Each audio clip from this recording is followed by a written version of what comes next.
Okay, and we're live once again here at IELTS Filipino Nurses Group. And in behalf of the admin, Sir Jeff, Sir Manuel, Miss Gladys, Miss Michelle, and yours truly, Mr. M, we welcome you all. And tonight we have another special lecture with one of the experts from Niner Review Center. And we have Sir Fritz Nolasco to discuss or to tackle about the overview of this listening strategy. Sir Fritz, welcome back to IFNG.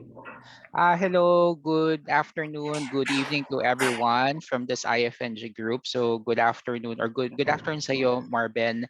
So thank you Good evening, for sir. hello. Yeah, so thank you for having me ulit tonight's session then. And just like what Marvin said, I will be sharing with you my knowledge regarding the listening test. Ayan.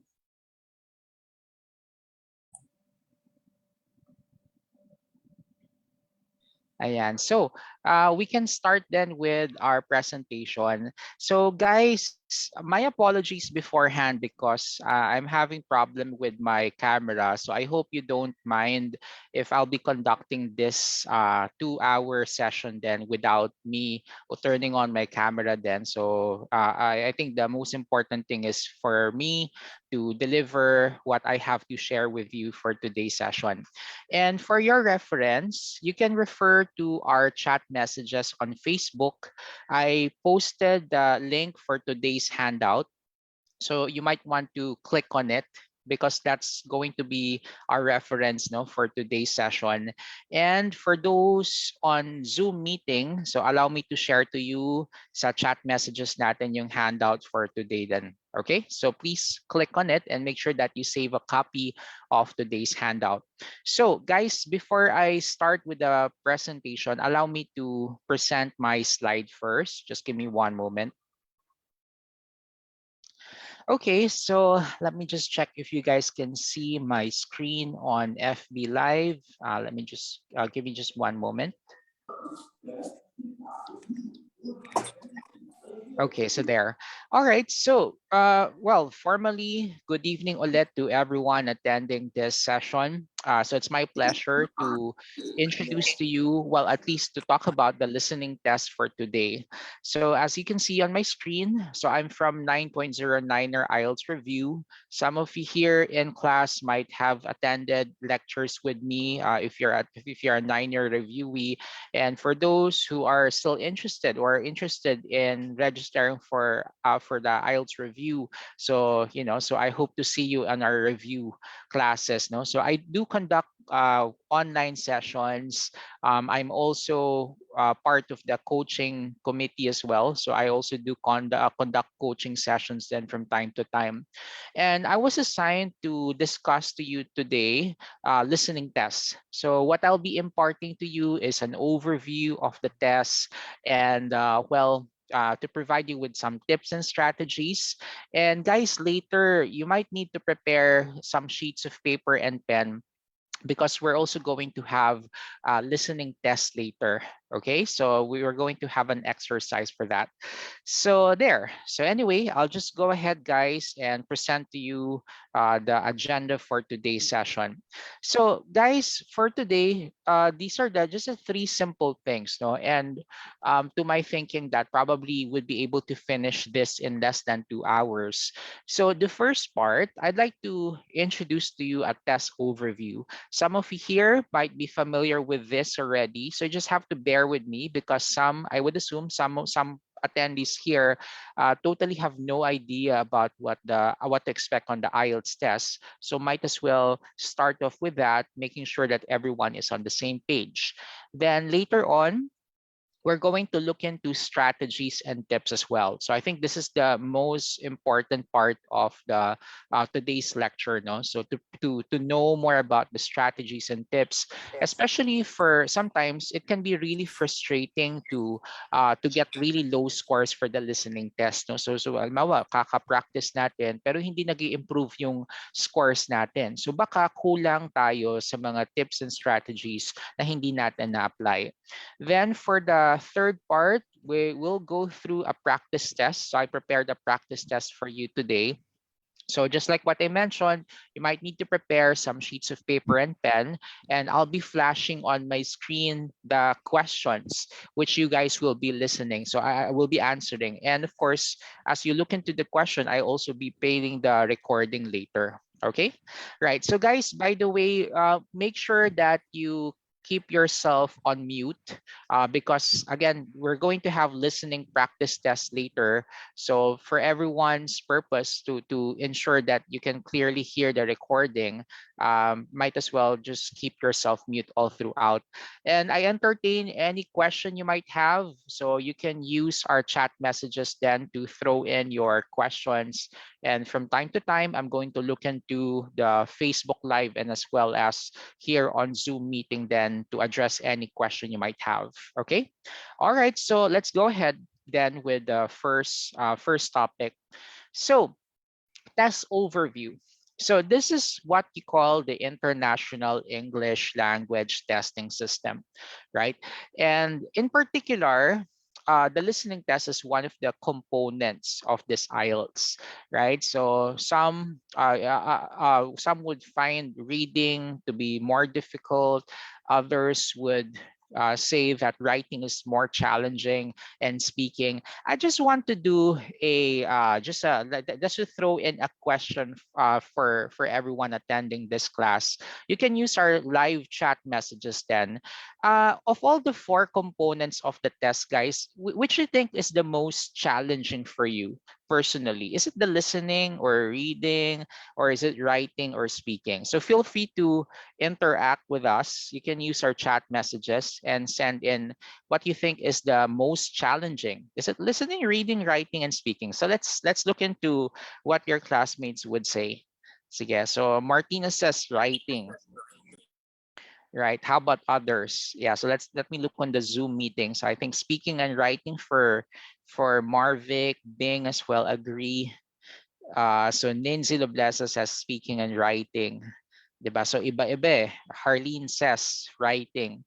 Vicky says reading. Camilla says writing, no? And in my experience as a lecturer and as a coach, for the most part, a lot of people really would find writing to be the most challenging, no? And you can actually see it sa ating chat messages that writing is quite kind of difficult to why because siguro yung writing, I mean, there are many different factors why it's difficult, and besides it's very subjective eh. 'Di ba? Yung writing, the way the examiner would read and understand your essay is pretty subjective, and that's why there are certain times that the student has to do a remark or to have his task checked, because sometimes nagbabago yung score depende doon sa tumitingin or nagbabasa nung essay, no. And the same also goes with the speaking part. I mean, especially if your personality is not really an outgoing type, an extrovert type, at medyo mahiyain, no. And I think many of us are, kind of that kind of personality na medyo shy. So it can really be nerve-wracking to go through an interview. So some of us might find speaking test difficult. Then for listening and reading as well, no. So I mean, it's a test of comprehension. You just have to keep that in mind, no. Ang IELTS test, it's a test of comprehension in both listening and reading. So reading is difficult because vocabulary minsan can be challenging. The sentence structure can also be challenging. And listening can also be challenging. No, why? Because of the accent, because of how fast they talk, because you might not be familiar with the types of questions being asked, and so on and so forth then. 'Di ba? So kanya-kanyang ano yun eh, kanya-kanyang challenges yung apat na yun, no? But I believe, guys, na ang listening test, provided that you are familiar with the types of questions, provided that you know the tips and strategies, and you've done your part of constantly practicing, mind you, the listening test would prove to be the easiest of all the four components, no, compared to the reading, writing, and speaking. So pinakamadali siyang ma-improve na score, no. So that's the listening test for us. So anyway, I'll just go back, guys, sa discussion natin. So I'll just use my highlighter. Just give me one moment. Let me just look for it first. Oh, sorry. All right. So anyway, so guys, as you can see on my screen, the listening test consists of four sections, right? So you have sections one, two, three, and four. Now, other sources would call it parts one, two, three, and four. So depende sa kung ano yung resource material mo. But normally, I would call it sections. No? So section one, section two, section three, and section four. Now, these four different sections, guys, iba-ibang scenario. You'd be listening to two people conversing. Then sometimes you'd be just listening to one person doing an orientation. Then another in another situation, you'll be listening to three people talking, 'di ba? Tapos babalik ulit sa monologue, no? So just one person doing a lecture. And these are everyday situations that a student would experience working or living in a foreign country. So ang IELTS kasi, guys, no, just a little history, before it was popular for nurses and healthcare workers wishing to go abroad. IELTS was originally meant for those studying abroad. 'Di ba? So for example, if you plan to study in the UK or plan to study in Australia, then as a test of your English language proficiency, you have to take this IELTS test. And that explains why most of the sections you'll encounter, when you do your practice usually involve student day-to-day experiences. So probably ang scenario na yon, the student is inquiring over the phone, asking for some some information regarding like a job opening, or perhaps a student is asking for an advice from a professor on what else could be done to the project or to the thesis, 'di ba? So yun, no? So these are everyday situation. So the sections are distributed with equal number of questions. So if you can see here on my screen, 10 questions are allotted for every section. And guys, by the way, the difficulty level for different sections increase as you go along with the test. So normally yung mga sections 1 and 2, they're the easier part. Then sections 3 and 4, that's going to be more challenging, as we'll see later. Okay, right. So guys, I'll just have to move on to the next part. So in the IELTS test, guys, the student or you have the option to choose whether you'll have to go for the computer based or should you consider paper based tests. 'Di ba? So some of you here might have registered for the exam already, and some might have opted for computer-based tests, diba? And others went for paper-based. So let me just provide a like a comparison between these two. No, I mean, may pagkakaiba ba yung computer tsaka paper-based tests? Well, honestly speaking, guys, there's really not much difference. No, I mean, you'll be encountering the same types of questions. You'll be encountering the difficulty level would be the same for computer and paper delivered test. Basically, ang pagkakaiba lang talaga is yung amount of time given for you to transfer your answers to the answer sheet versus the based test where you're given less time to do that, and to double check your answers then. So guys, just a little background, no? So my apologies for the screen if the image is too small. But anyway, I just wanted to share with you how the computer based look like, the interface. So as you can see here on the first illustration, if you see where my cursor is, so this is a sample interface of your computer-based test then, no? So like for example, you're provided an illustration, then you have a list of possible answers then. So the types of questions, no, for the computer-based test are like fill in the blanks where you're supposed to fill in or to type in with the correct word, or it could also be some drop down or drag and drop functionality, no? So when you say drag and drop, parang meron kang i-click na certain box, then you'll have to drop it to the correct blank, diba? So that's what you call the drag and drop functionality. 'Di ba? So yun, no, that's for the listening test. And each section would normally range from around 7 to 8 minutes for every section. So if that's 7 to 8 minutes, probably you'd be finished in 24 minutes for throughout all the four sections, 'di ba? And after you're done with those four different sections, you will only be given 2 minutes. Okay, let me stress on that. You'll only be given 2 minutes to check on your answers before they ask you to submit it. Okay, now if I compare it with the paper delivered test, so as you can see here where my cursor is, I'm on this right portion of my screen. So for the paper delivered test, of course, you'll be provided a booklet with the questions on it. So in total, 40 questions. And you'll be provided a separate sheet of paper for your answer sheet then. Diba? And your answer sheet would look something like this. The text might be too small, but I just want to show to you how it looks like basically. So you're provided some blanks to fill in for your answers from numbers 1 to 20 on the first column, and on the second half, numbers 21 to 40 on the second column then, right?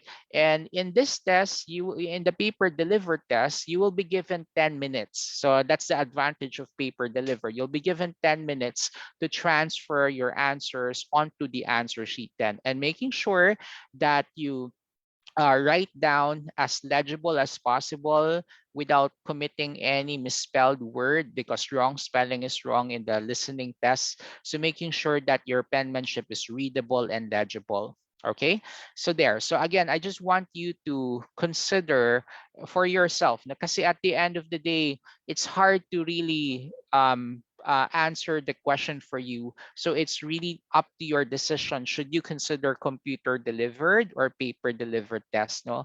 So just a piece of advice: if you're not that confident with your computer skills, 'di ba? So kung medyo technologically challenged ka, no, and you get overwhelmed with technical stuff in like following instructions using computer, then I think it might be better if you consider paper delivered tests, 'di ba?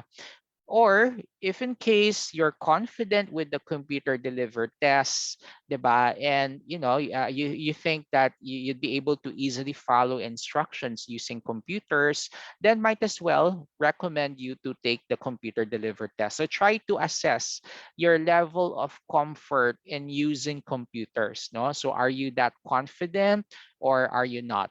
Okay? So there. So again, I just want to share with you the two possible options we have for taking the test. Okay, so I'll move on to the next item here.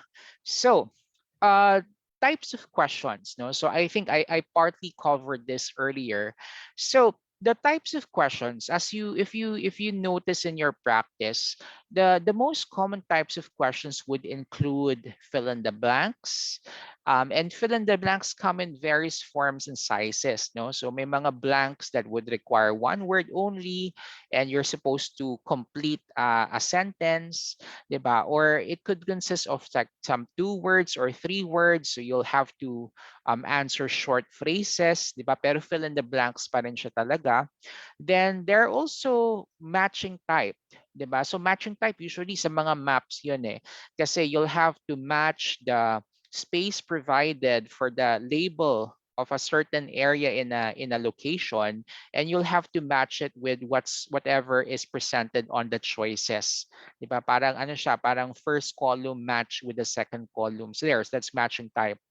And another type, of course, is multiple choice, 'di ba? And I think that's the most challenging of all the types of questions because it's time wasting, no? So you consume a lot of time reading the question, and at the same time, you'll also have to read the choices. So normally, yung mga choices, mga 3 or 4 choices left for us to read, 'di ba? So it can be time consuming. So there you have it, guys, no? So those are 3 types of questions. First, you have fill in the blanks. There's matching type.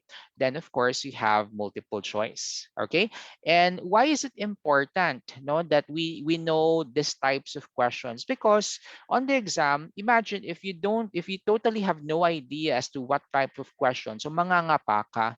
So that's why it's important for us to be familiar with them and to try out with constant practice para pagdating sa exam, you're already comfortable answering fill in the blanks, multiple choice, and as well as matching types of questions. Okay, so second item. So if you guys refer to what's presented on the second bullet point, accent can also be challenging.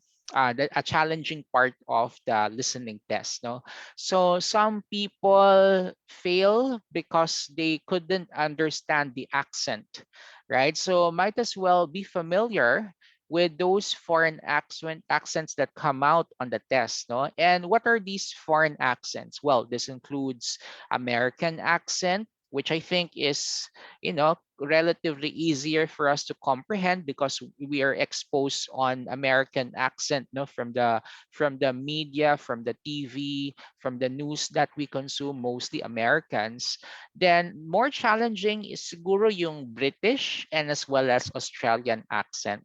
Okay, so here at Niner, guys, apart from listening exercises, we also offer students accent lecture. So yung accent lecture namin, it's exclusive to Niner students then, and we get to discuss and talk about the different features of what makes British British. 'Di ba? If you notice with the accent, no, think of like Harry Potter, for example, yung silent R sa dulo ng word, normally they no longer pronounce the R. 'Di ba? And for Australians, it could also be a different thing. No, kasi for Australians, yung mga vowel sounds nila, they tend to alter it compared to American accent. No? So for example, if for example the number eight, so instead of saying number eight, so you'll probably hear Australian accent say eight, diba? So nagiging ano siya, nagiging long I sound, no, eight, right? So there. And of course for American accent, normally yung mga letter T, like for example when you say internet, you'd probably hear them say internet instead, so the silent T in the middle. So anyway, I just want to provide the background as what we offer here at Niner. So it's called the accent class now, and it's something that I definitely recommend students then to check on. Okay, so apart from accent, so guys, by the way, please kindly mute your microphone because we're going to have listening exercises later. So make sure to stay on mute, right? I'll just have to check on our list first and check on who's on mute at this moment.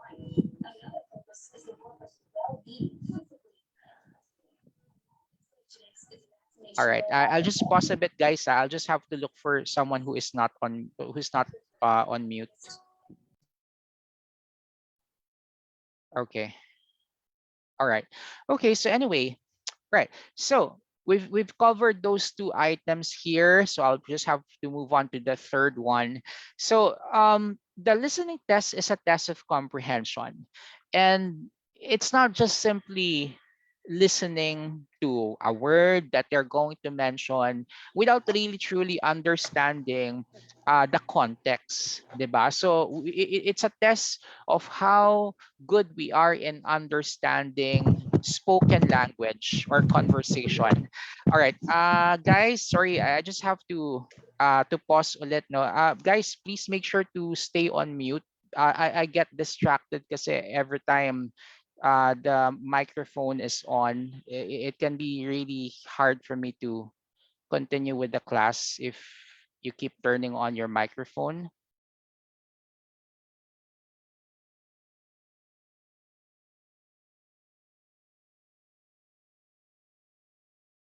Okay. All right. Yeah. So guys, I just need your ano na lang, cooperation sa Zoom. If in case you see someone with the microphone not on mute, can you help me mute it? Kasi it can be distracting the class. All right. Thank you. All right. So anyway, I'll just have to go back ulit. So as I mentioned, it's a test of comprehension. So basically, it's really measuring whether we understand spoken language, no. And I think for us to truly understand spoken language, you have to have two important ingredients. All right. So first is your knowledge of English grammar, and a second one is our knowledge of vocab. Diba? So I think they're directly proportional. So the more knowledgeable you are in how sentences are constructed in English, and the more wide your vocabulary range is, so the greater chance of your comprehension level. And on the other hand, if there's a low level of knowledge on grammar and as well as vocab, then that also supposes that if you're presented a text or if you're presented a conversation, then there's a less likelihood that you'd be able to understand spoken language or written English. Diba? So that's why here at Niner, balik ulit ako sa Niner, is that we heavily invest on online classes for grammar. So in total, we have around 8 lectures on grammar, then discussing sentences, verb tenses, subject-verb agreement. So yung mga ganon. And apart from it, also vocab. No? So to enhance one's vocab, you'd like to attend these classes and try out mga vocab exercises and grammar lecture exercises as well. 'Di ba? So yun eh. So comprehension, no, guys, I just have to point this one out as well. In as much as you know the tips and strategies that will help you get a good score for the listening test, if there's no comprehension, then it's going to be useless. The strategies will be put into waste if there's no comprehension.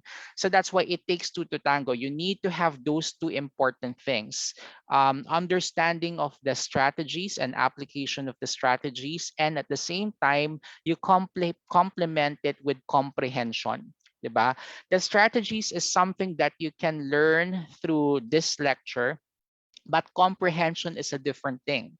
Comprehension might take some time, and comprehension can be improved through constant practice. So yung kailangan, yung pagtsatsagaan mo talaga dyan is yung how to improve on your comprehension through constant practice, through watching grammar lessons, through answering vocab exercises, through practicing listening exercises. So those are the things that we can do in order for us to improve on that aspect, no, yung comprehension part. Yung strategies, that's something that we can learn for today's session, diba? And hopefully you'd be able to improve on it.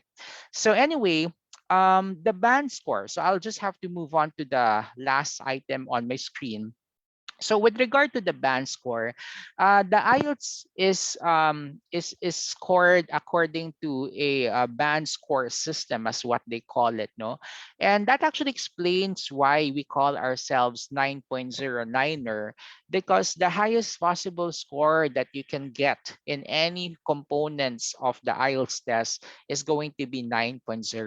So there would be zero point 0.5 intervals, no? So 8.5, then there's 8, there's 7.5, there's 7. And whether you'll be taking the academic or the general training module, guys, the scoring system would be the same. So let me share to you what I have here. So I'll just have to, oops, sorry.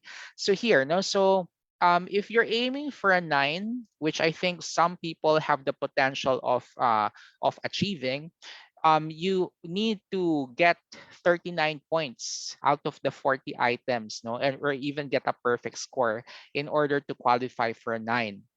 Now, for some of us, we just need to get a 7 or a 6.5.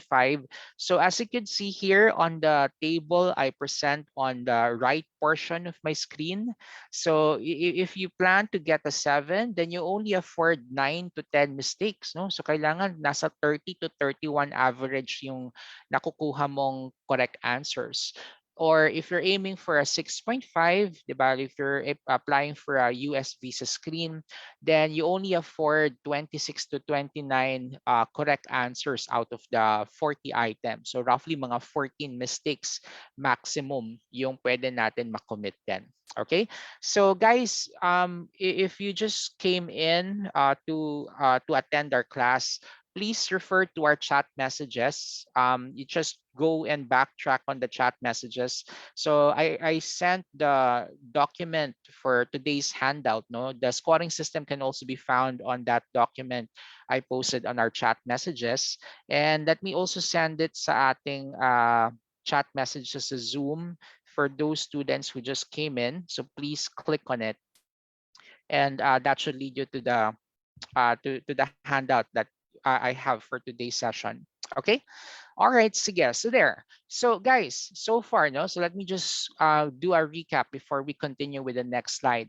So I started off providing the listening test overview. So we mentioned about how many sections there are, how many items for every section.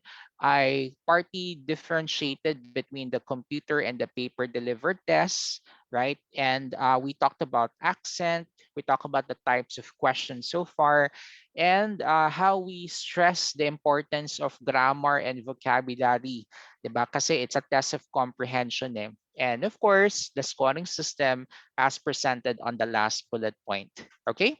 All right, so guys, we'll have to move on to the next slide then.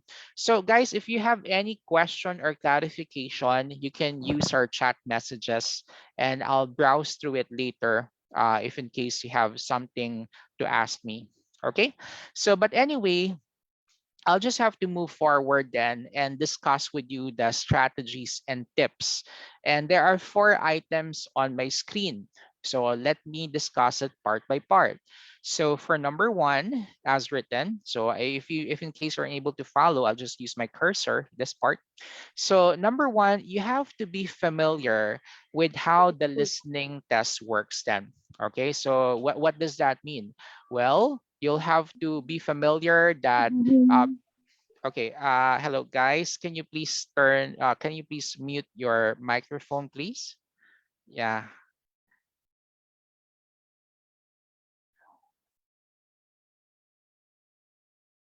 okay.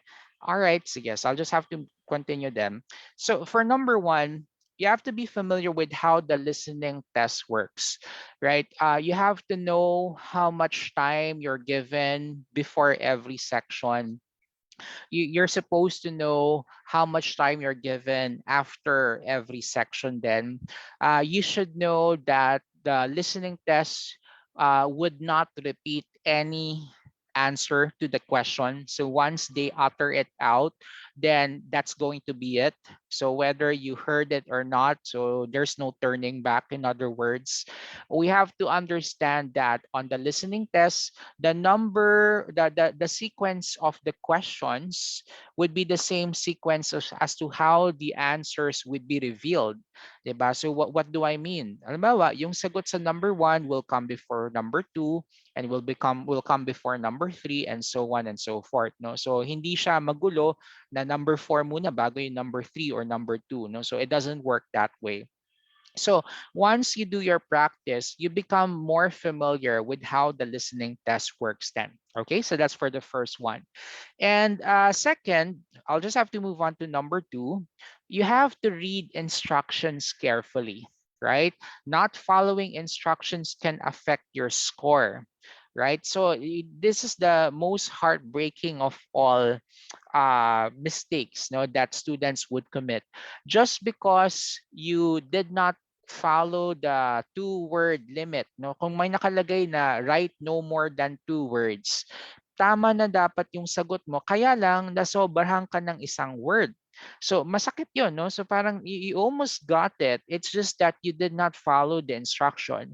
Or perhaps because siguro sometimes we tend to forget or neglect about reading instructions, kasi ang gusto lang natin talaga makita yung question kaagad eh.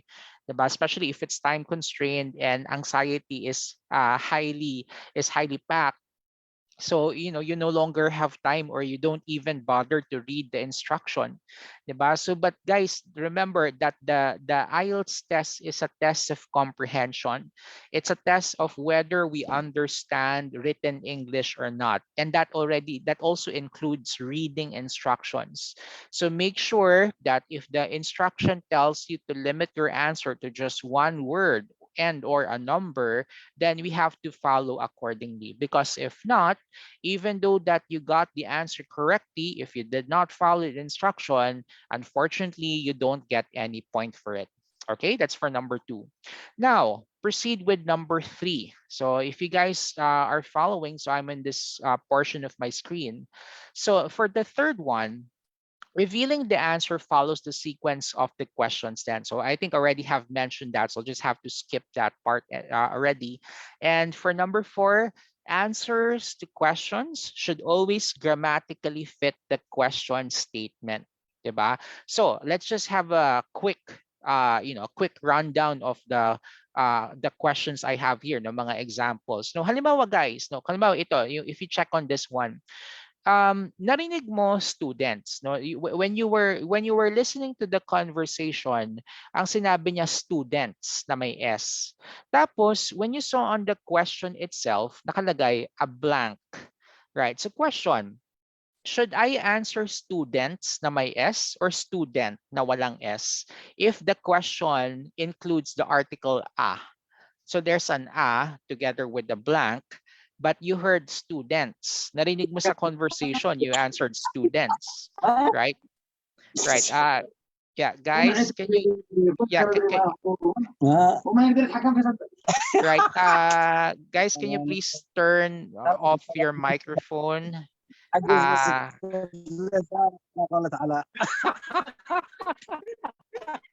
right. Sorry, guys. Hayel, can you please turn on your mic? Yeah, so guys, please turn on your mic kasi it can be distracting really sa class natin. Ayan. All right, so anyway, going back sa question, the question is, should I answer student or students for the first blank then? Yes, it's student or students for this first blank. Right, any thought? Okay, okay. Right. So here, student, 'di ba? So lesson learned, guys, even though that we are asked to always write down the exact word that was stated on the conversation, if the blank on the question is not grammatically accepting students na may S, then you have no choice but you have to change the word to student without the S, okay? Because of the article a. Okay, now another one. Ito, if you guys refer to the second example here, so I'm asked to choose between flexible and flexibility. 'Di ba? So paano kung ang narinig ko sa conversation flexibility, no? Narinig ko talagang flexibility talaga yung sinabi niya. Pero when I saw the question, nakalagay very, 'di ba? Very blank. So question, anong ilalagay ko? What should I answer then here for the second example? Should I still go for flexibility because that's what I heard him say? Or should I answer flexible, right, for the second question? Right, any thought? And yeah, so most of you answered flexible. Adjective is correct. Okay, correct. Now, next one. I have another question for you here. So what if there's an article an, nakalagay an, 'di ba? An tapos may blank na gano'n, no? Tapos you were choosing between hour and minute. 'Di ba? So that the two options, because you heard both statements and both words, the words that were mentioned would include words like hour and minute. So syempre, ang isasagot natin sa blank na yon is hour, because we know that if there's an article and, then the next one should start with a vowel sound. You cannot force the word minute if it doesn't fit the blank, 'di ba? And of course, yung pang last na example here, so it's simply asking should be encouraged or should I put it with a D at the end? Should be encouraged with the D. Then, of course, the last item, you'll have to go for the past participle, encouraged with an ED is correct then, no? Because that would make it grammatically fitting the blank then. So lesson learned, make sure that your answer to the blanks would always grammatically fit the questions. Okay? Kasi kung hindi, even though that you got the answer correctly, kung mali yung structure, unfortunately, you don't get any point for that. Okay? Right. So we'll see some examples later. All right. So let me now proceed with the next one. Right. Guys, can you please mute your microphone, please? Marie Rada, can you please mute your mic? Okay. All right. So let me now move forward. So for the fifth item, you anticipate what the question is looking for, right? So I'll just have to take the first one as an example. No. So for example, guys, so number one, can someone tell me what am I looking for the first one here? So it's accommodation form, student information, and here number one, if I anticipate what am I looking for, so what am I looking for the first item? Can someone tell me? Yeah, hopefully you can see my screen, or if in case you can just zoom in. So let me just look into our chat messages. Well, obviously, you'll have to go for last name. So that's correct. Oops, sorry. So last name is correct. No, kasi the first name is already given, Anu. So we'll have to look for the last name or surname. Then for number two, I think this is fairly easy. So we'll have to look for the date. 'Di ba? Kasi nakalagay date of birth eh. 'Di ba?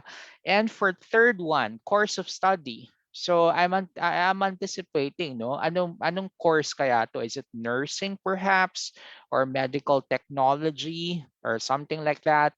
Now for number four, guys, if you check on number four, a piece of advice, no? You don't include as part of your answer a word that is already provided.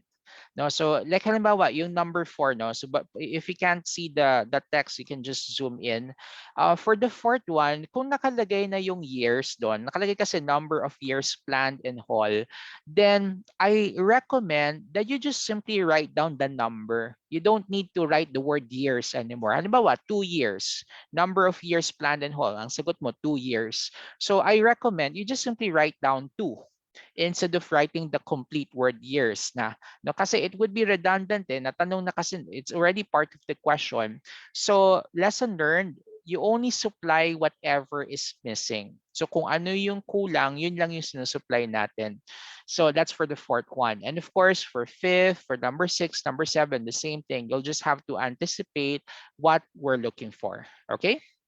So guys, by the way, you will be given 30 seconds before they even play the recording and start the conversation. You would be normally given around 30 seconds to read the question. So you have to make the most out of that limited time to really study the questions before they play the recording. And the good thing about it is that after the conversation is over, you'll also be given another half minute ulit to go back and study your answers to the questions then. No? So that's how the listening test works. Diba? So may ample time provided before and after the section. Okay? All right. So guys, let's move forward to the next part. So number six and seven. So I'll just have to share this with you. Guys, we have to understand the context. And number seven, I'll just also discuss it side by side and pay attention to keywords and synonyms. Diba? So halimbawa, if you're provided the following, so you have 21, 22, 23, and 24. So these are multiple choice type, no? So understand the context. So meaning to say, I have to understand the question, right? And at the same time, I also have to also read the choices, diba? And Along the way, you might need to encircle keywords. And if you're going to ask me, am I allowed to circle, to encircle, or underline on the booklet? Yes, you are allowed to do so. What is not allowed is to take home the booklet. No, so that's a no-no. But to write and to encircle keywords on the booklet, that's actually allowed on the paper be delivered test.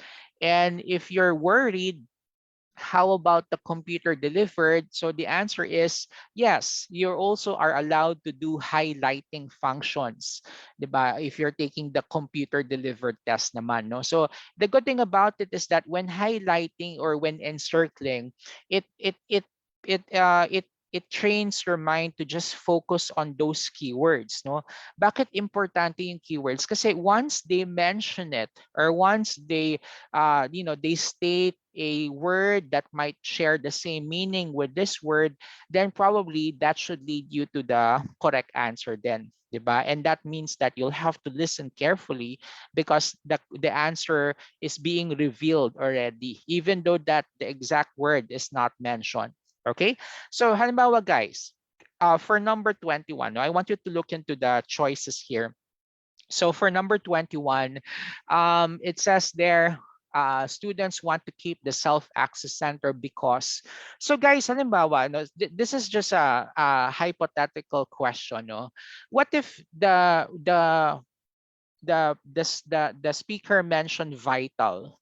So which do you think among the three options is a possible answer, right? A potential answer if you heard him say vital.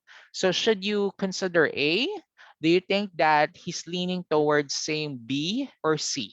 If you heard him say, for example, vital, which one should you go for here? A, B, or C? So tignan natin. Right? So yeah, so let's look into our Zoom meeting and let's look into what their possible answers are. Right, so Kathleen says B. Kay says C. Right, Plinky Myers on Facebook says letter C then, no? So basically guys, when you say vital, no, so probably some synonyms come to mind, 'di ba? Ano ba ibig sabihin ng vital? 'Di ba? It's significant, or in other words, it's important. So mapapaisip ka, nung sinabi niyang vital, does that mean that he's leading towards letter C? 'Di ba? So parang iniisip na natin na parang okay, siguro it might be connected to letter C. 'Di ba? And for number 22, so for example, guys, I want you to look into question number 22. Some teachers would prefer to then letter A, B, and C. What if, guys, ang na-mention niya is transfer?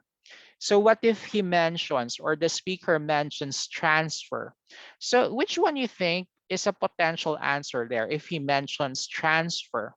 So should I go for A, B, or C? O, di ba? So madali lang. So ang sagot ay what? It's letter, yeah, of course, it's letter B, right? Because of the word move. Correct. 23, for example, the student's main concern about using the library would be A, B, or C. Now, question, what if the keyword that was given is the inadequacy? So what do you think would be a potential answer if he mentions inadequacy? And what do you think would be a possible answer for that? It's letter. Yes, correct. It's a letter C now because when we say lack, so it's basically inadequacy. Okay. So anyway, guys, it's just just a run through of how keywords work, right? So on the more challenging part of the test, you don't expect them to give you the exact word, right? Probably this might work for the first two sections. No, first two sections medyo madali.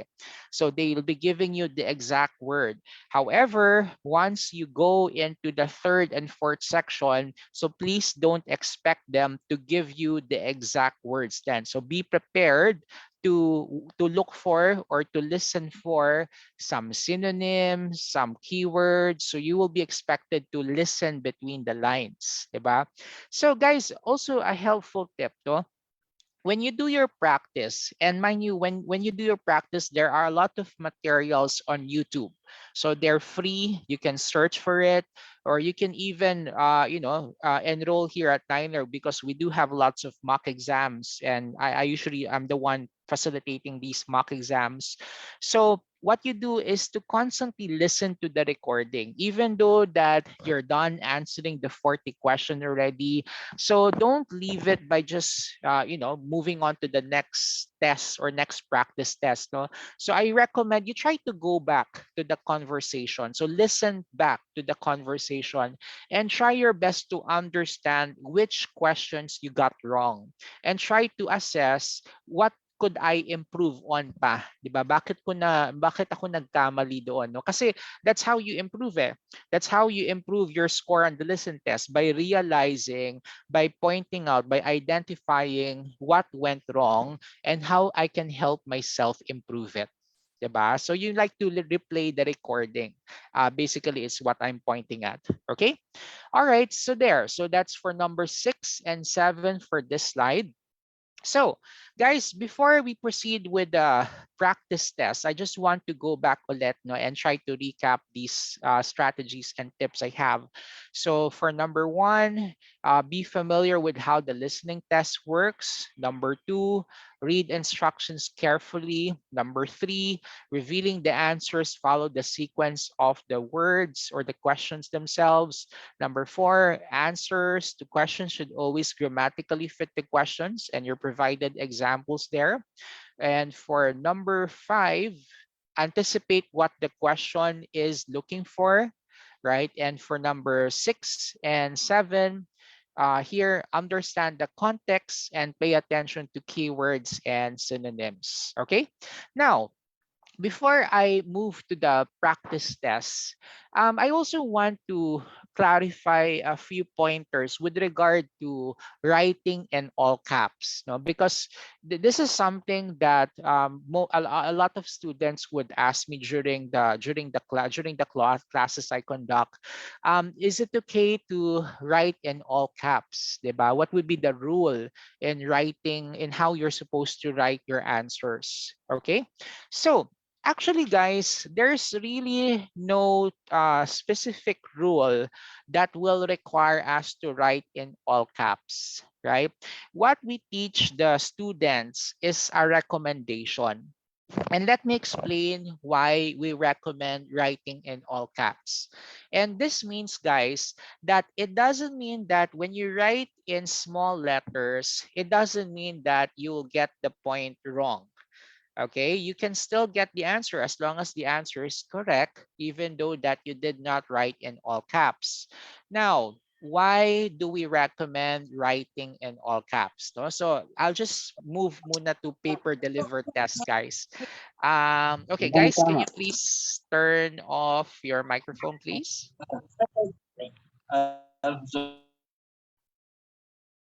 Okay, thank you. All right, so going back, no, so I was talking about writing in all caps. So guys, for paper delivered tests, the reason why we recommend students to write in all caps is because of two things. First, capital letters, writing in capital letters is more legible and readable compared to writing in small letters or writing in cursive.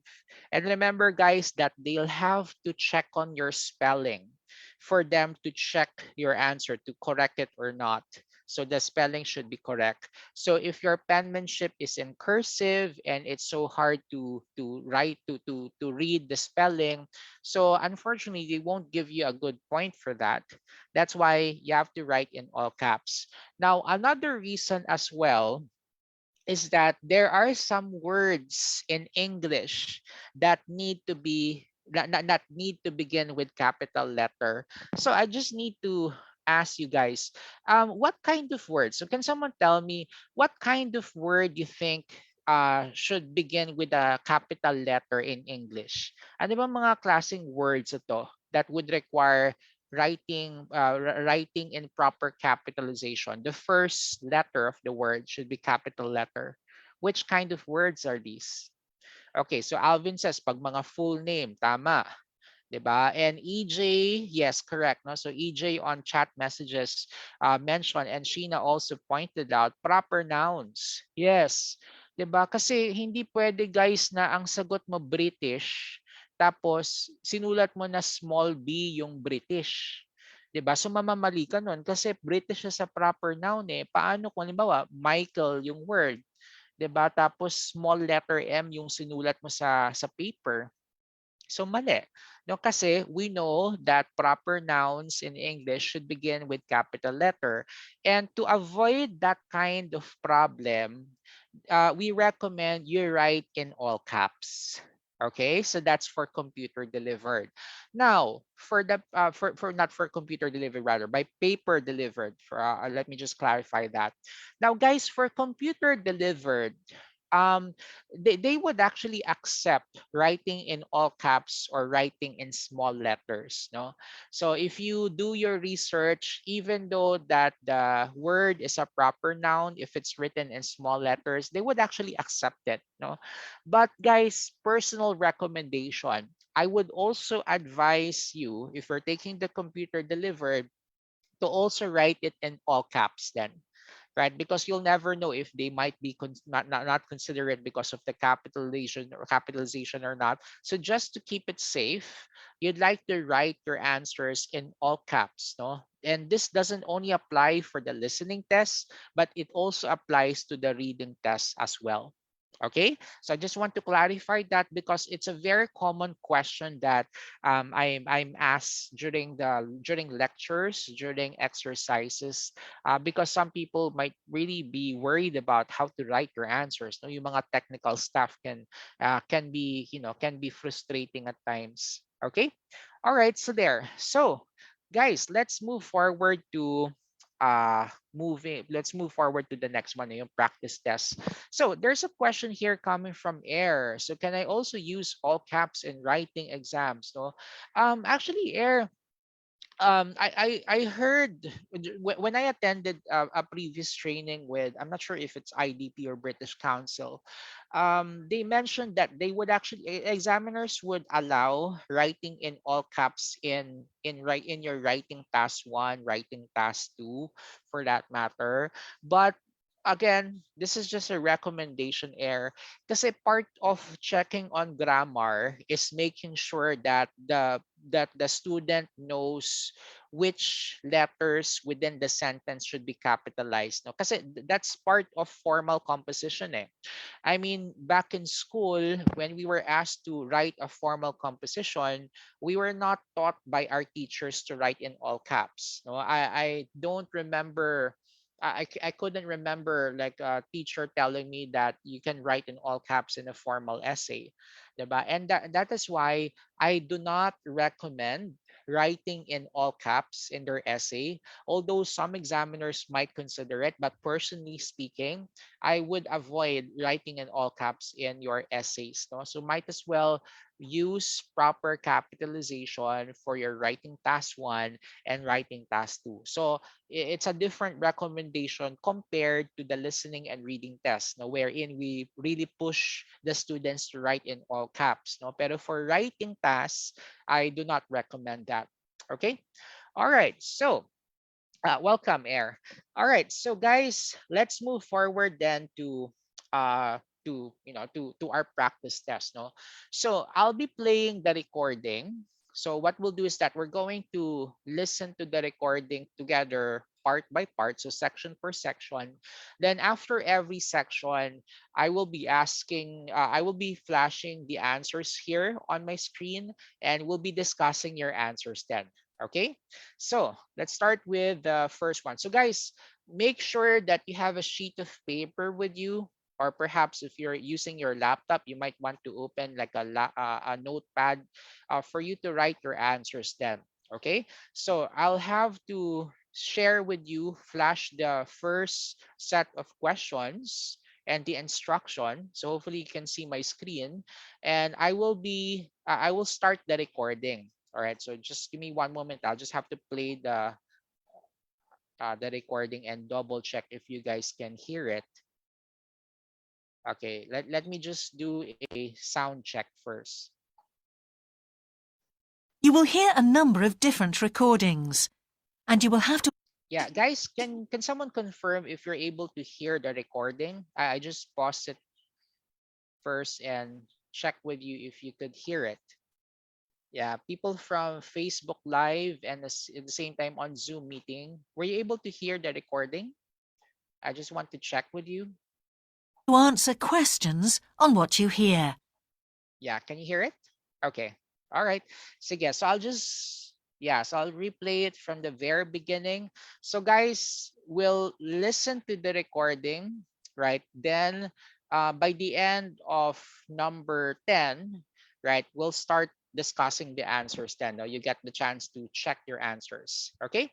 All right. So yes, so guys, I'll start the recording now. So good luck.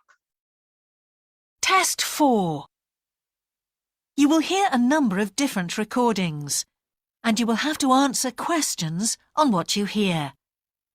There will be time for you to read the instructions and questions, and you will have a chance to check your work. All the recordings will be played once only. The test is in 4 sections. At the end of the test, you will be given 10 minutes to transfer your answers to an answer sheet. Now turn to Section 1. Section 1. You will hear a man asking for information about health services in the place where he is living. First, you have some time to look at questions 1 to 6. Okay, so guys, I'll give you time later for numbers 5 and 6 to read it before I continue the recording. For the time being, focus on numbers 1 to 4.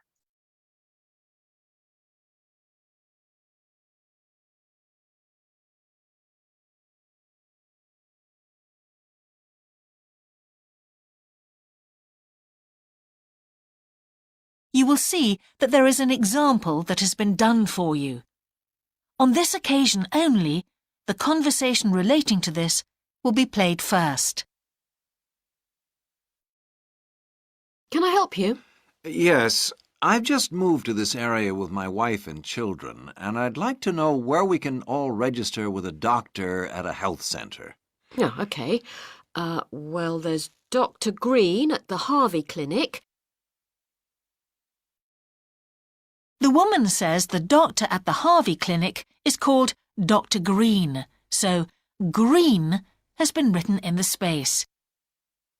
Now we shall begin. You should answer the questions as you listen, because you will not hear the recording a second time.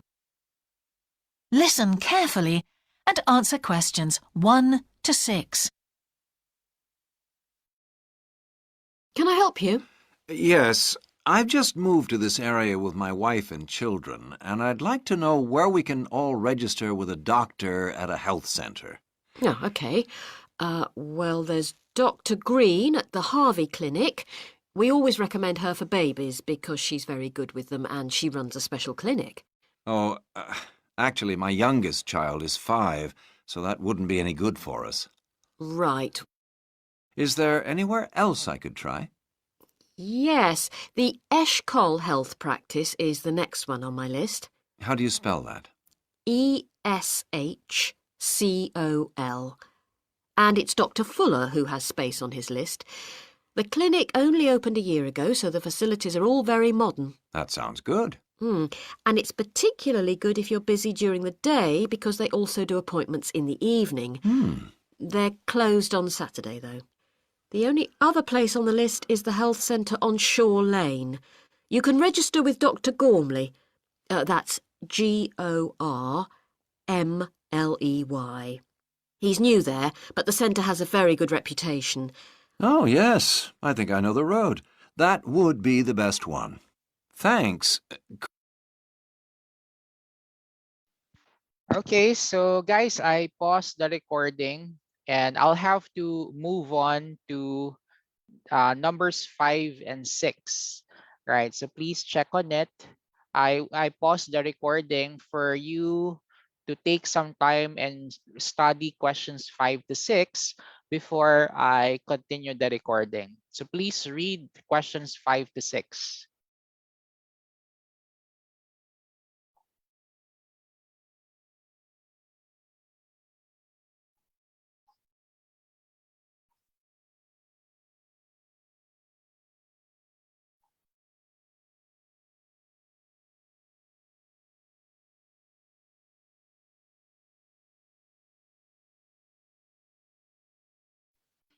Okay, so guys, I'll continue the recording now. Could you tell me, will all their services be free? There are usually some small charges that doctors make. Let me see what it says about the Shore Lane Centre. If you need to be vaccinated before any trips abroad, you won't have to pay for this. What else? The Sports Injury Treatment Service operates on a paying basis, as does the Nutritional Therapy Service. Some health centres do offer alternative therapies like homeopathy as part of their pay-to-use service. Shore Lane are hoping to do this soon. I think they may start with acupuncture. Oh. And finally, if you need to prove you're healthy or haven't had any serious injuries before a new employer will accept you, you can get a free fitness check-up there. But you'd most likely have to pay for insurance medicals, though. Okay, thanks.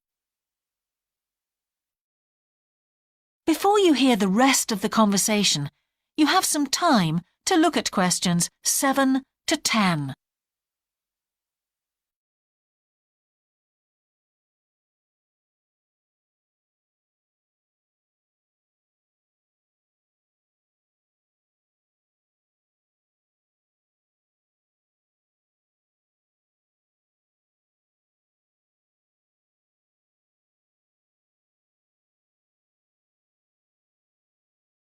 Now listen and answer questions 7 to 10.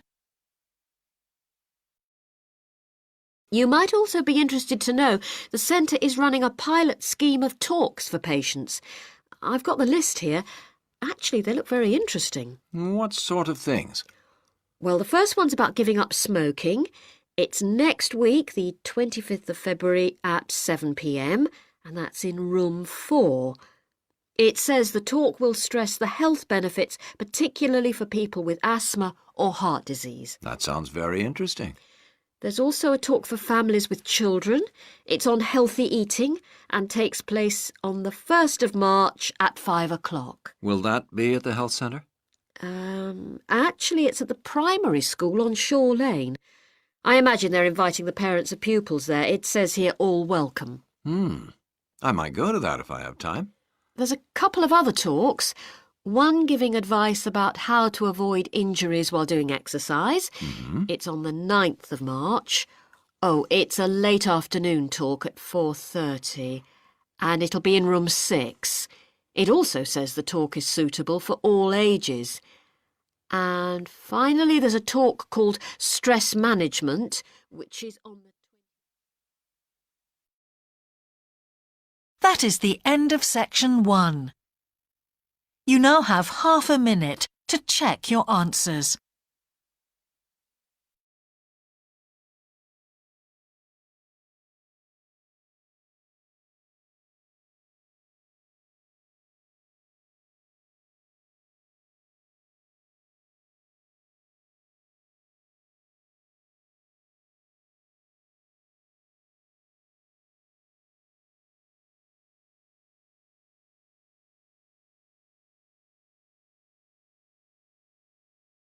Now turn to... Okay, so guys, before we continue with section 2, please check your answers. So I'm flashing on my screen numbers 1 until 10, right? And if in case you have any question or clarification on any number, so feel free to ask or clarify it via our chat messages. Okay, so these are the answers, guys, for numbers 1 until 10. So guys, with number 9, by the way, dates formats for time and dates are usually acceptable. So various formats for dates and time are acceptable. So if you wrote down 4:30 and even included PM, yeah, please consider that correct. That should be acceptable. Okay, so that's for number 9. Yeah, 4:30 PM acceptable. Yeah, Gabby, that's correct. Yeah, so please consider that correct. Yeah. As long as the date and or the time is correct, that should be fine.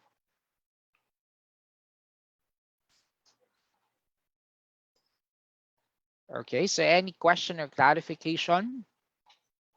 So guys, wrong spelling is wrong, no? Especially yung mga words that they will spell out to you. So they're expecting that you should spell it correctly. So for example, for number 2, eshkol. So it's supposed to be spelled that way. Okay. So K Paklibar so is asking, could I consider heart disease for number I think that's number 7, no? So here K, kasi if you look into question number, what number was that? Number 7, no?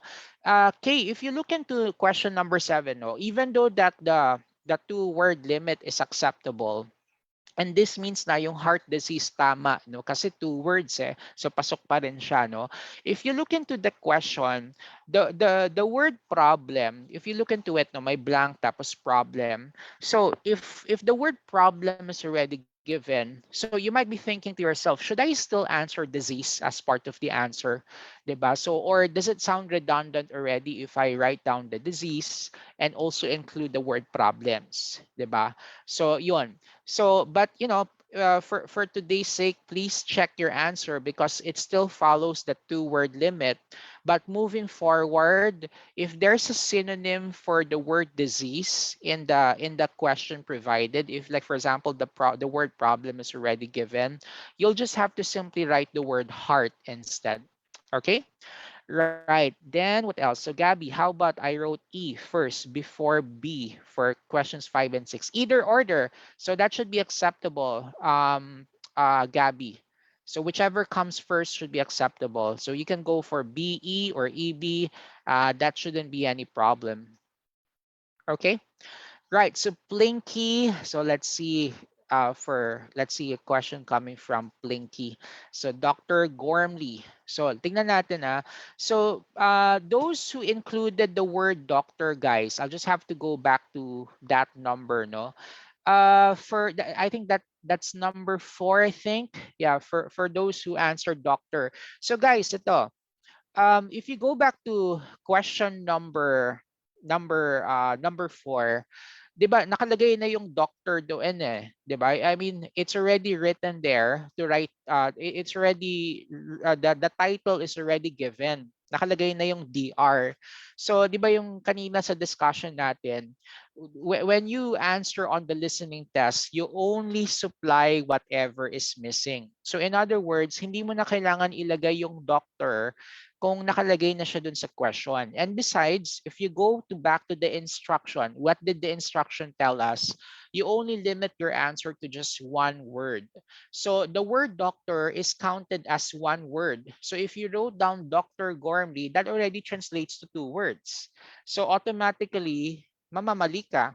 No, kasi you did not read or did not follow the instruction that was provided. So the only acceptable answer, guys, for number 4 is just the word Gormley because again, it's only 1 word. Okay? All right, so that's it for this number. What else? We have number 3, night. So number, unfortunately not. No, so because you can't go for a synonym for a word. As much as possible, you'd like to write down the exact word that was written. Right, so there. Okay. Right. For number 6, 5 and 6, B and E. Now, Tamal, I would recommend later because for me to explain it, we will have to replay the recording. Now, I recommend you might want to play the recording later by the end of the session. It's available on YouTube. I'm going to send you the source. You'll just have to search for it, right? And I hope that you play it back later and look into questions 5 and 6. No? Kasi for me to discuss that, I'll have to replay the recording then. No? And with the limited time that we have, I couldn't do that, right? But you might want to check on it later for that number 6. Okay.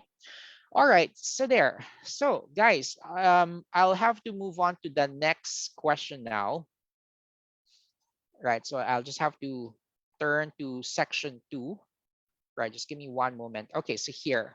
Right, so guys, here are the first 3 questions for section 2. Right, so medyo putol lang siya dun, pero the instruction is pretty clear. You're provided this illustration. If in case the illustration is too small, you might want to zoom in. But anyway, you'll see that it identifies the different components of this water heater. And the choices for questions 11, 12, and 13. So you can see in there that there are blanks represented by those numbers, those question numbers 10, and it points towards a certain component of that water heater. And on the choices, you'll have to choose among A, B, C, D, or E, which one perfectly fits the description that they're going to utter out later. Okay. All right, so guys, I'll have to play the recording now. So please listen carefully. I'll get back to you by the end of the section. So number 20. All right, so good luck. Section 2.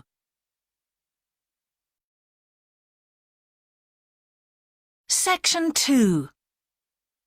You will hear a man who owns a holiday home talking on the phone to a woman who is staying there. First, you have some time to look at questions 11 to 13.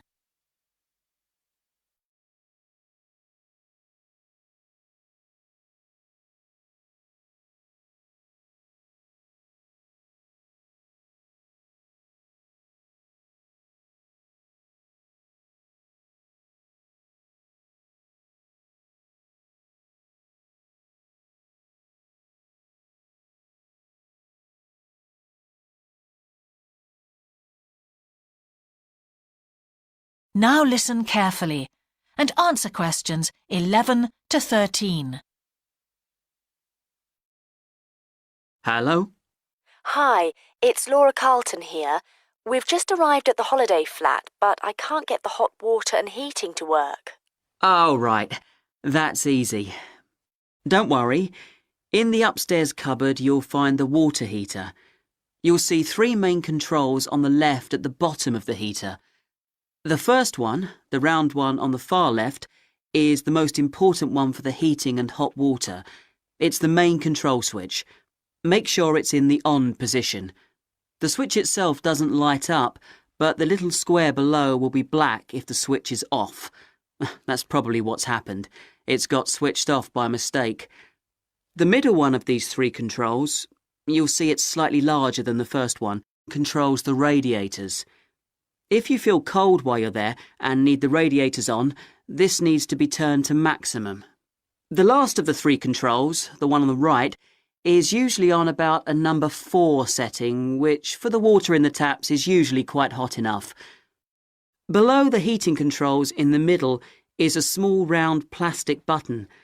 If there isn't enough water in the pipes, sometimes the heater goes out. If this happens, you'll need to press this button to reset the heater.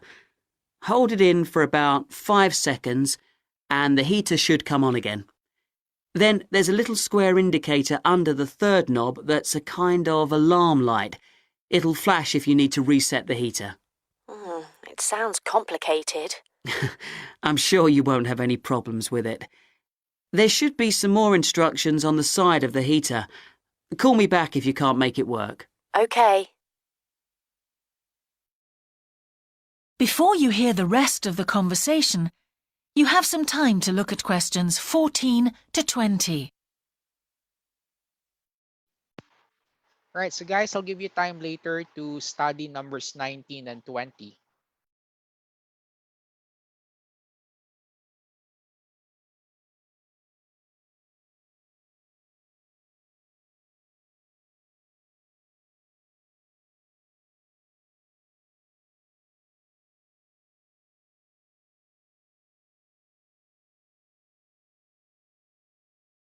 Now listen and answer questions 14 to 20. While you're on the phone, we haven't managed to find a few things we need, like extra pillows for the beds and some washing powder. Is there any here? Pillows, yes. If you look in the cupboard, the large white one upstairs, to the left of the bathroom door, there should be 4 or 5 on the top shelf. And if you want to do some washing, there's some powder for that, probably by the back door. There's a kind of shelf there above the sink. In fact, I'm sure there's some there in a large blue box. You need about half a cupful for each wash.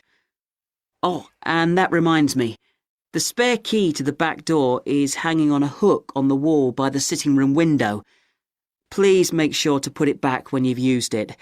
The previous guest lost it in the garden and I had to get another one made. And if you have any trouble with the lamps, you'll find some spare bulbs in a large cardboard box. It's on top of the washing machine with all kinds of useful things in it. Oh, and another thing I forgot to mention when we last spoke. Yes? I've left you a local map, so you'll be able to find your way around easily. It shows the whole area. I put it in the top drawer of the chest under the TV in your bedroom. There's a whole file of local information in there too. Thanks. What about visiting the town? Can you give us any advice? Yes, you'll need to take the car. It's too far to walk from the flat, really. You have to pay to leave your car in all the car parks now, I'm afraid. I like the one that's by the station best, and you can walk to the town centre from there in 5 minutes. That's where all the best restaurants are. But if you want a takeaway, the Italian one does really good pasta and pizzas. Call 732281 for that one, or 766119 for the Chinese. They're both good, and they'll both deliver to the flat. As for places to visit, yes, do go and see the Railway Museum. The exhibition is small, but really good. It gets very crowded on Sundays, so I suggest you visit it on a quieter day, later in the week, but not on Thursdays, which is market day. You won't find anywhere to park, and it's also the only day of the week when they're not open. Anything else? Not for the moment. Thanks. That is the end of section 2. You now have half a minute to check your answers.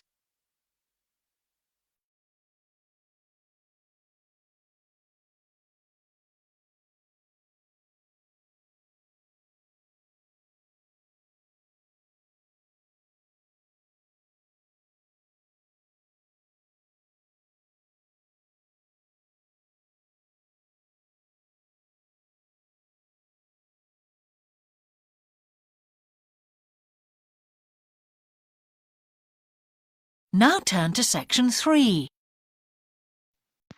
Okay, so guys, that's actually more challenging compared to the first section kanina, no? And if you were wondering on the actual exam, is it really that fast? So the answer is yes. So you'd expect the accent to be the same, the speed on how fast they talk would be the same, the line of questioning would be the same as well. And one of the most challenging type of question is when you're provided a map or illustration and you'll have to identify the parts of it. Or for example, you'll have to match the description with a certain item, like where to look for the map, where to look for the light bulbs. So you'll have to pay attention to keywords, to synonyms then, and you just have to be aware that it's not because you saw the exact word, it does mean that it's already the correct answer. So you'll have to make sure that you read and understand the context. So I recommend later, once I revealed the source for the recording, after class you might want to check it on YouTube. So play the second section back and try to assess which parts you got wrong. Okay?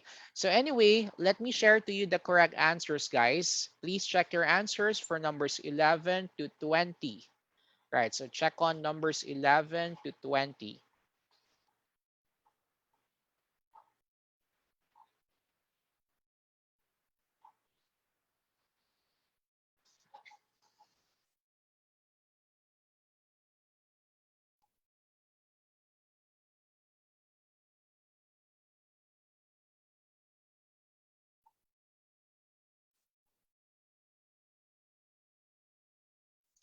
So guys, for phone numbers, if you inserted a hyphen in between numbers, so that should be acceptable. So again, phone numbers, there are many different ways to write it down. The same goes with dates and as well as time. As long as you got the correct number accurately, you wrote it down accurately, that shouldn't be any problem. Okay? And for number 20, there are two possible answers. So you can go for Thursday singular or Thursdays plural. That should be accepted as well. Okay.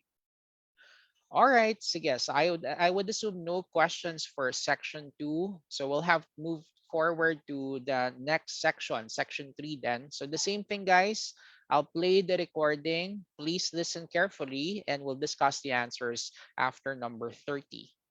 Right, so check on questions 21 to 25 on my screen. So I'll play the recording now. Good luck.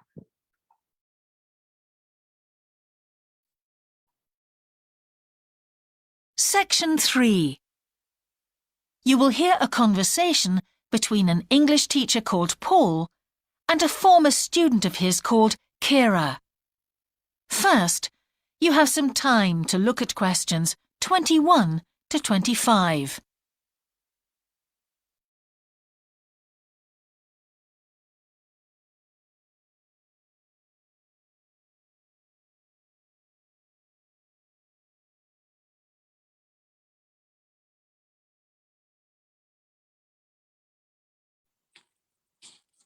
Now listen carefully and answer questions 21 to 25.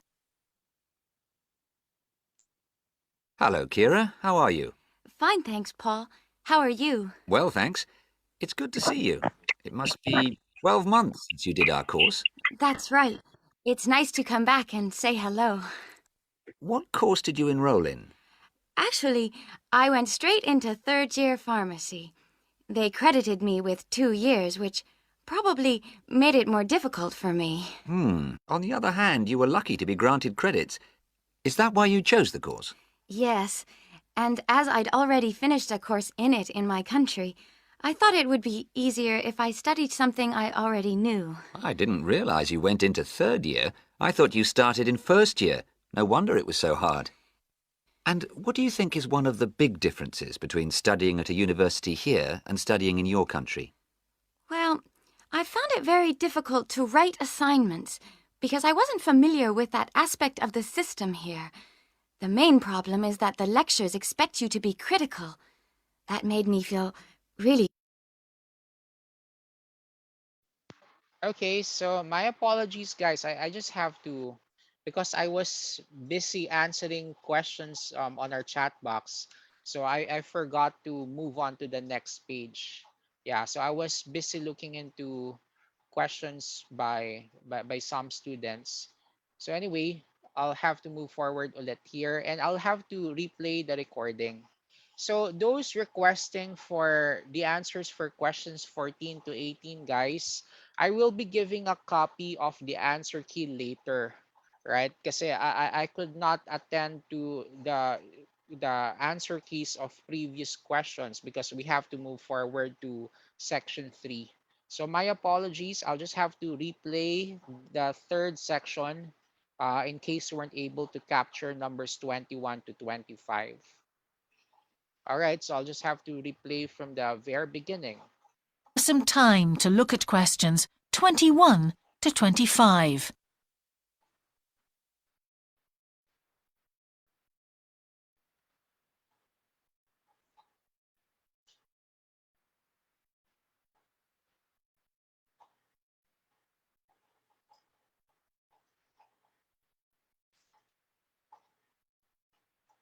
Now listen carefully and answer questions 21 to 25. Hello, Kira. How are you? Fine, thanks, Paul. How are you? Well, thanks. It's good to see you. It must be 12 months since you did our course. That's right. It's nice to come back and say hello. What course did you enroll in?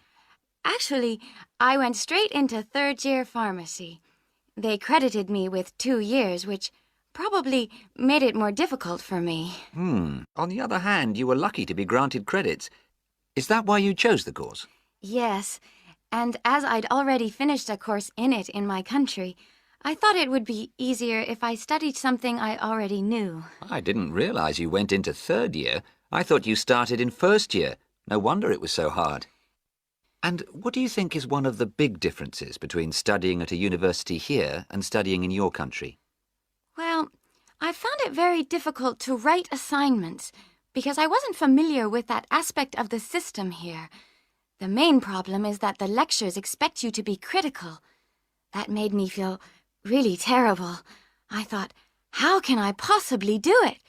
How can I comment on someone else's research when they probably spent 5 years doing it? I think a lot of people who come from overseas countries have similar problems. But after a while, it became easier for me. People expect you to have problems with the process of reading and writing, but in fact, it is more a question of altering your viewpoint towards academic study. How was the content of the lectures? Was it easy for you? I didn't really have many problems understanding lectures. The content was very similar to what I'd studied before. And what about the lecturers themselves? Are they essentially the same as lecturers in your country? Well, actually, no. Here they're much easier to approach. After every lecture, you can go and ask them something you didn't understand, or you can make an appointment and talk to them about anything in the course. Maybe you found them different because you're a more mature student now, whereas when you were studying in your country, you were younger and not so assertive. No, I don't think that's the difference. Most of the students here do it. In my faculty, they all seem to make appointments, usually to talk about something in the course that's worrying them, but sometimes just about something that might really interest them, something they might want to specialize in. The lecturers must set aside certain times every week when they're available for students. That's good to hear. Before you hear the rest of the conversation, you have some time to look at questions 26 to 30.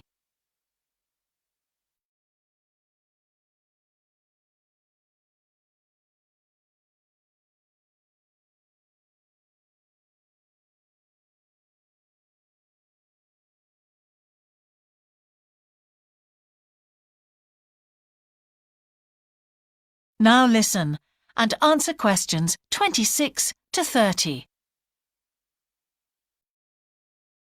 And how was your timetable? Was it a very busy year? Oh, very, very busy. They make you work very hard. Apart from lectures, we had practical sessions in a lot of subjects.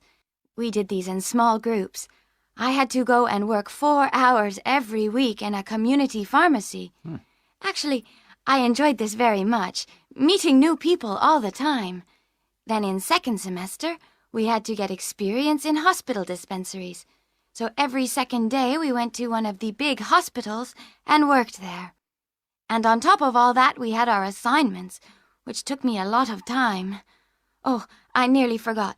Between first and second semesters, we had to work full-time for 2 weeks in a hospital. That does sound a very heavy year. So, are you pleased now that you did it? Do you feel some sense of achievement? Yeah, I do feel much more confident, which I suppose is the most important thing. And have you got any recommendations for people who are studying from overseas? Well, I suppose they need very good English. It would be much better if they spent more time learning English before they enter the university, because you can be in big trouble if you don't understand what people are saying and you haven't got time to translate. Anything else? Well, as I said before, the biggest problem for me was lack of familiarity with the education system here. It sounds as if it was a real challenge. Congratulations, Kira. Thanks, Paul. That is the end of section 3. You now have half a minute to check your answers.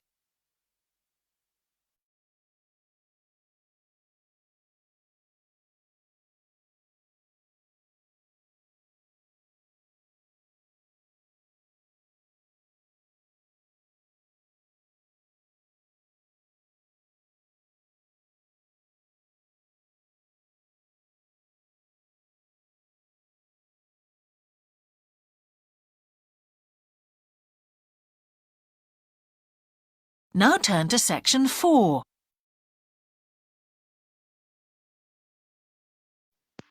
Okay, so here are the answers for numbers 21 to 30. So I'll give you time to check your answers.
Okay, so question comes from Rayan Bridget. So is it okay to spell out the word to?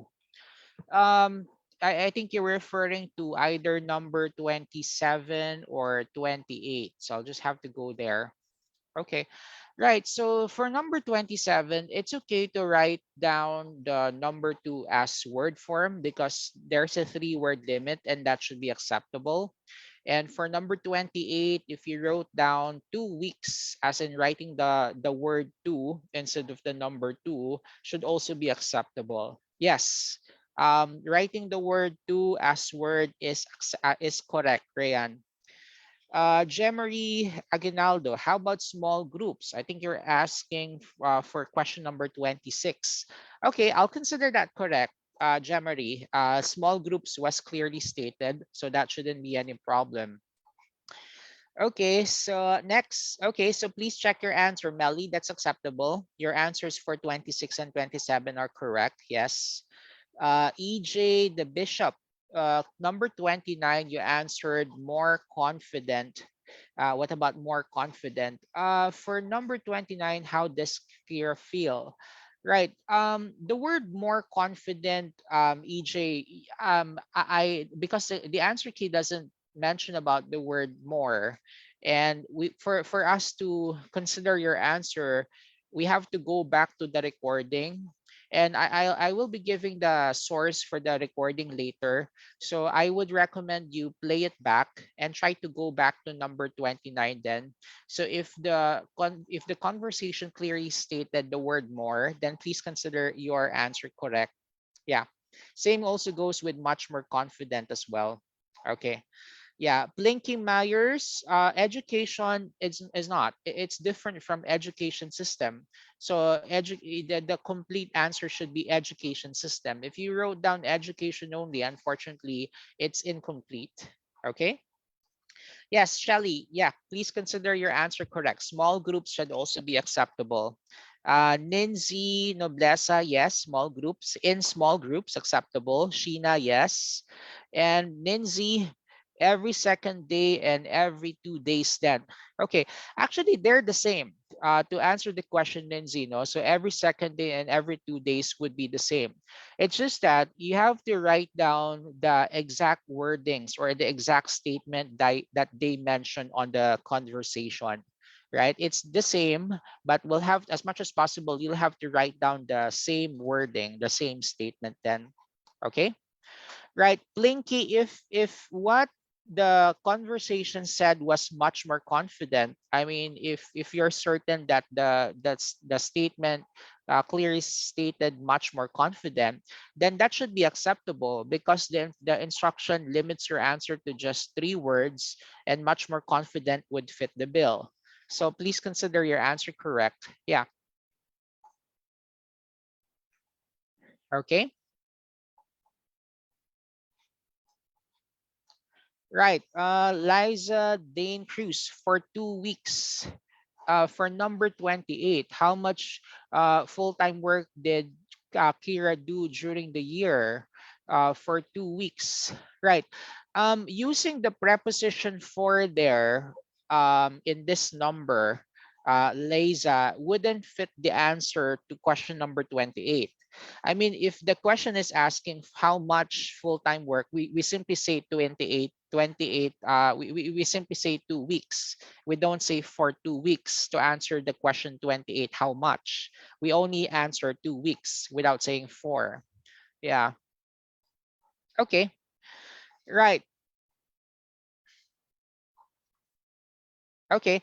Yeah. So guys, if you're confident that they mentioned in the conversation every second day, then please consider your answer correct. Yeah. All I'm saying is that if they did not mention it, then you should not consider it correct. But if you're certain that the conversation clearly stated it, then please consider your answer correct. My piece of advice is that you can play back the recording later and confirm, double check if it clearly stated every second day. But if you're confident that the conversation clearly mentions it, then, please consider your answer correct. Okay, so let's move forward to section 4. Right, so we'll have to move on to the next part then. We still have a few minutes left. All right, so guys, I'll just have to move on to section 4. And here are the questions for numbers 31 to 36. So I'll play the recording first.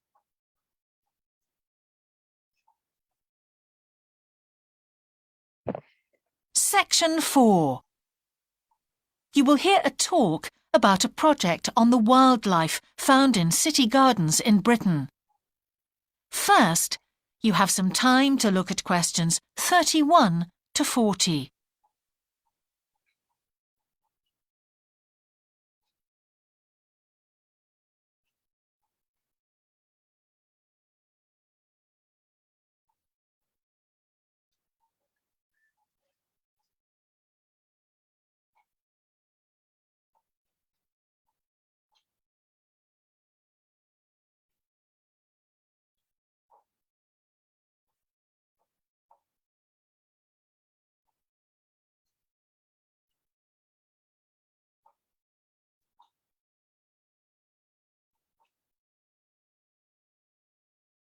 Now listen carefully and answer questions 31 to 40.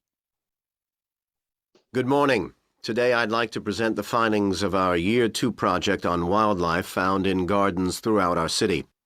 I'll start by saying something about the background to the project, then talk a little bit about our research techniques, and then indicate some of our interim findings. First of all, how did we choose our topic? Well, there are 4 of us in the group, and one day, while we were discussing a possible focus, 2 of the group mentioned that they had seen yet more sparrowhawks, one of Britain's most interesting birds of prey, in their own city centre gardens, and wondered why they were turning up in these gardens in great numbers. We were all very engaged by the idea of why wild animals would choose to inhabit a city garden. Why is it so popular with wildlife when the countryside itself is becoming less so? The first thing we did was to establish what proportion of the urban land is taken up by private gardens. We estimated that it was about 1/5, and this was endorsed by looking at large-scale usage maps in the town land survey office, 24% to be precise. Our own informal discussions with neighbors and friends led us to believe that many garden owners had interesting experiences to relate regarding wild animal sightings.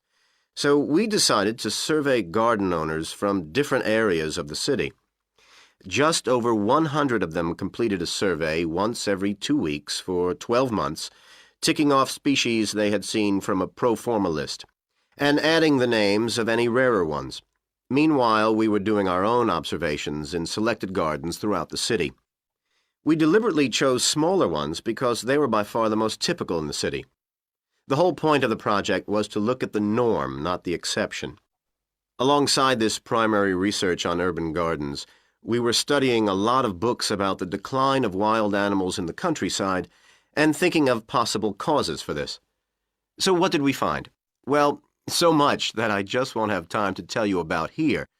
If you're interested in reading our more comprehensive findings, we've produced detailed graphic representations on the college website. and of course any of the group would be happy to talk to you about them. Just email us. What we've decided to present today is information about just 3 species because we felt these gave a good indication of the processes at work in rural and urban settings as a whole.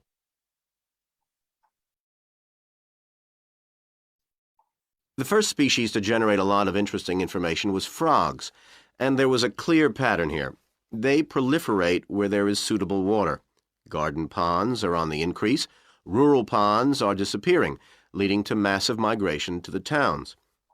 Hedgehogs are also finding it easier to live in urban areas, this time because their predators are not finding it quite so attractive to leave their rural environment, so hedgehogs have a better survival rate in cities.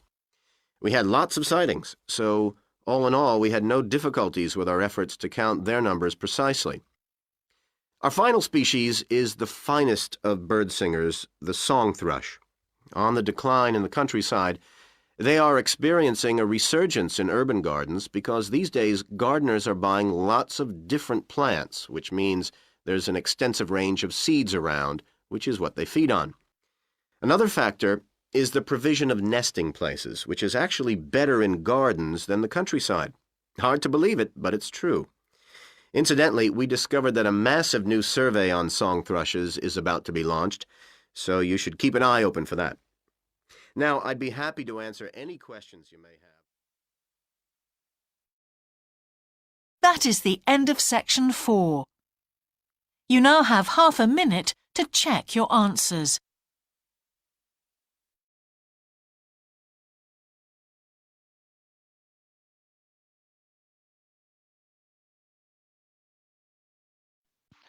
Okay, so guys, on the actual exam, if you're taking the paper delivered test, you'll be given 10 minutes to transfer your answer onto the answer sheet. Or if you're taking the computer delivered test, then you will be given 2 minutes to check on your answers before you're asked to submit it. Okay? That is the end of the listening test.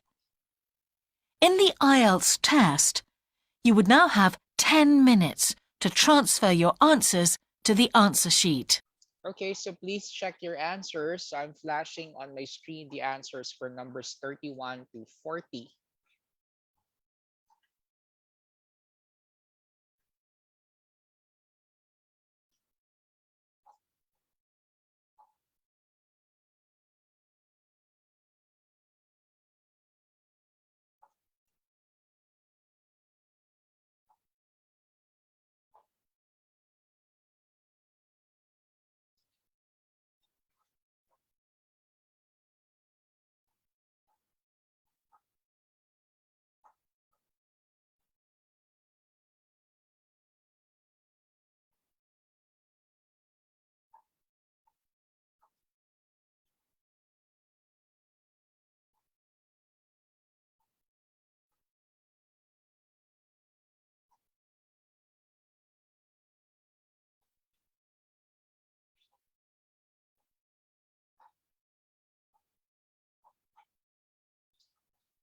So guys, once you're done checking section 4, you can count the number of correct answers you had.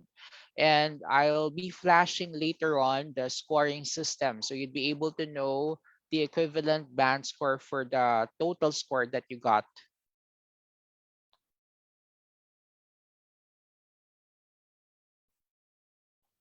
And for everyone's reference, if you were not able to catch up with the previous numbers, the answers to the previous questions, I sent on our chat messages the answer key. So you just click on it and that should lead you to the complete set of answer key for today's practice test. Okay?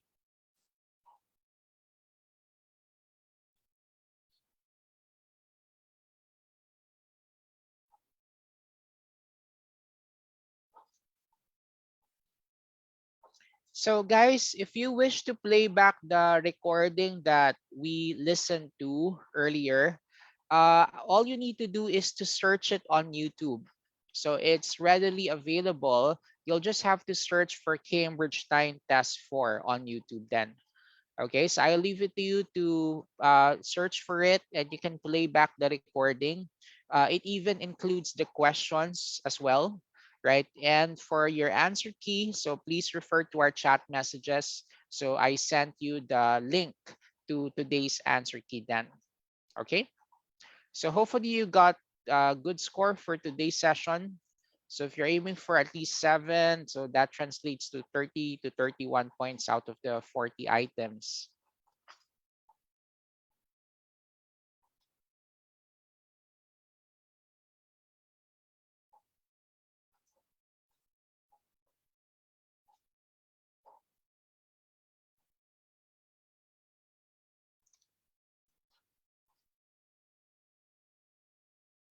Okay.